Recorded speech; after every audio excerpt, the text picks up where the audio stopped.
Alors ce rôle, il est incroyable dans Notre-Dame, celui de Frollo. Il est violent, il est désagréable. Il est méchant, il est tout ce qu'on peut détester. Et en même temps, il nous ressemble tellement qu'on le trouve finalement un peu sympathique, je crois. Ouais, un peu. Ouais, ben je veux. C'est ce que j'essaie de faire à chaque soir. Je trouvais assez insupportable d'être un méchant pur.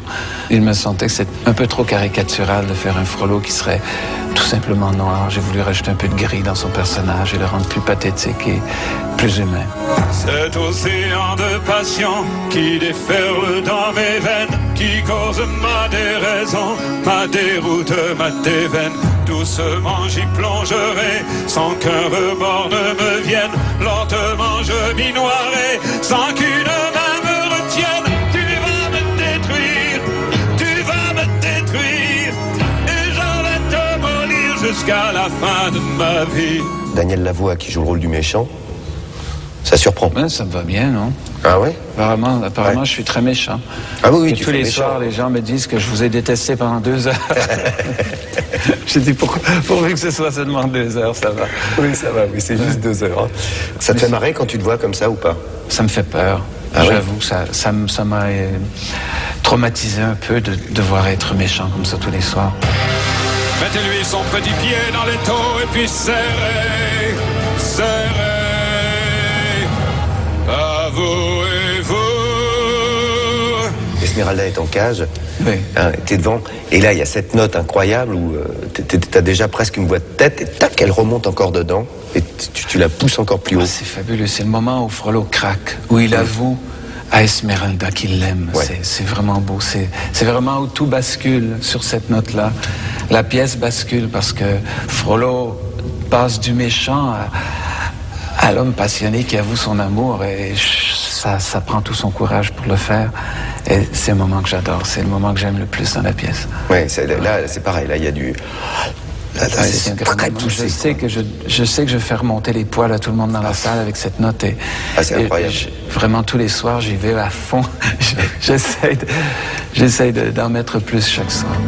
Mais qu'est-ce que je vous ai fait pour que vous me haissiez? Ce n'est pas de la haine, c'est que je t'aime. Je t'aime.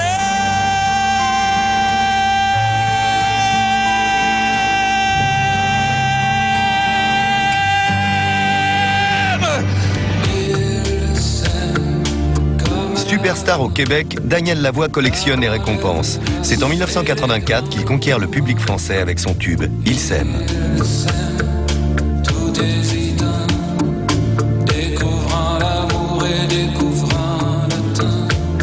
Il y a quelqu'un qui se moque, j'entends quelqu'un qui se moque de moi, se moque de qui? Il s'aime, c'était extraordinaire à l'époque où je l'ai fait. Et puis là, je ne croyais jamais revivre cet engouement et cette folie, et nous voilà replongés. Ça fait quoi justement de retrouver le succès à ce point, je veux dire aussi fort, parce que c'est de la même intensité, 10 ans après? C'est plus facile à vivre, ouais. C'est plus agréable. La première fois, j'étais néophyte, je ne connaissais pas tout ça, je ne savais pas trop comment le vivre. Ouais. Et j'ai été un petit peu... J'ai eu peur, j'ai eu très peur de tout ça. Je ne savais pas où je m'en allais, j'ai eu beaucoup de difficultés à m'adapter à ce succès immense qui me tombait dessus. Ça tombe très vite, ça arrive, c'est comme un raz-de-marée cette histoire. Mais cette fois ici, je suis prêt, j'étais prêt, c'est-à-dire je n'avais pas les mêmes hantises. Tu vas tout faire, toi, Daniel Lavoie, c'est-à-dire que tu vas au Québec chez toi, évidemment, parce que vous partez 3 mois au Québec. Après, je sais pas, je vais aller jusqu'au 15 juillet au Québec, et pour le retour sur la France, après, j'ai pas décidé encore, je ne sais pas encore si je vais revenir ou non.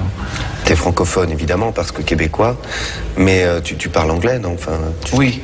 Et d'ailleurs, on m'a parlé de la production anglaise. On a même fait des chansons déjà pour la production anglaise.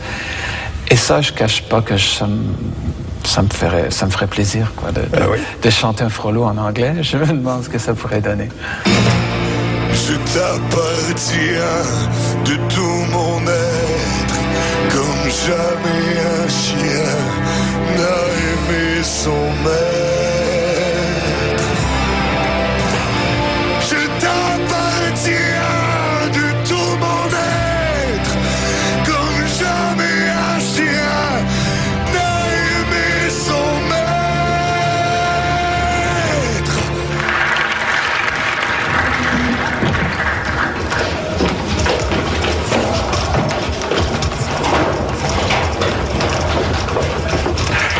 J'étais sec tout à l'heure. J'étais complètement sec. Pour certains artistes, le spectacle est un véritable marathon. Exemple, Quasimodo vient de quitter la scène. Il dispose de 1 minute 40 pour rejoindre le sommet du décor et se mettre en place pour le tableau suivant. Caro, 2 secondes. Ouais, il est tout prêt? Ah ouais. Ok, c'est parti. La nuit de tous les crimes, de tous les rires et de tous les désirs.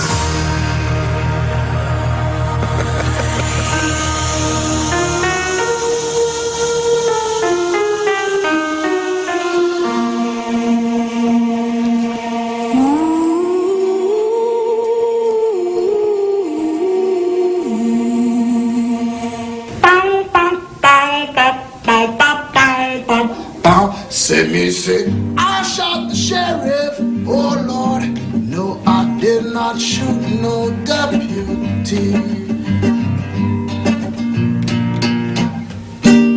Sheriff John Brown always hated me. For what? I don't know, no. Every time I planted a seed now, he said kill them before they grow. He said kill them before they grow. Je viens tout le temps ici. Je viens me relaxer, jouer la guitare, juste pour Tranquille, ouais, faire le vide, tranquille. Après, je retourne à la deuxième scène. Et elle est encore plus, pour moi en tout cas, elle est encore plus balèze parce que c'est la prison, c'est la mort. Je vais mourir, moi. Quelques minutes, moi. Il était une fois comme une fable des gens aimables qui voulaient apprendre, comprendre, pour ne pas dépendre d'un avenir sans avenir. Leader du groupe Roadlock, il a sorti son premier album en 93, fait un tabac au Printemps de Bourges et aux Francopholies de La Rochelle. Avec un corps d'athlète et un look d'enfer, il donne à Clopin, chef de la Cour des Miracles, une dimension aussi engagée que tendre. Illumine leur conscience, ils découvrent l'amour. Le personnage de Clopin, bon, dans le roman, c'est un personnage un peu farfelu, loufoque, le genre bon, il était joué par Philippe Clay dans le film de Jean Delannoy, par exemple. Et tout d'un coup, d'imaginer Locke Merville dans ce rôle, ça a modernisé le personnage dans ma tête. Je n'avais pas encore écrit la chanson des Sans-Papiers, que j'ai écrite au moment de l'occupation de l'église Saint-Bernard. Et quand je lui ai envoyé cette chanson, il a été bouleversé, parce que il est arrivé, lui, il est haïtien, il est arrivé au Québec, à Montréal, à l'âge de 2 ans, d'un père qui était sans papier. Il est arrivé avec des parents, avec une famille de sans-papiers. Nous sommes des étrangers, des sans-papiers, des hommes et des femmes, sans domicile. Au Notre-Dame, et nous te demandons asile, asile. Dans son roman, Victor Hugo évoque le droit d'asile. Évidemment, quand Quasimodo enferme Esmeralda dans Notre-Dame, il est sûr qu'elle est à l'abri. Or, ce droit d'asile a été sacré jusqu'à il y a 2 ans, lorsqu'il y a eu l'occupation de l'église Saint-Bernard et que la police est entrée dans l'église.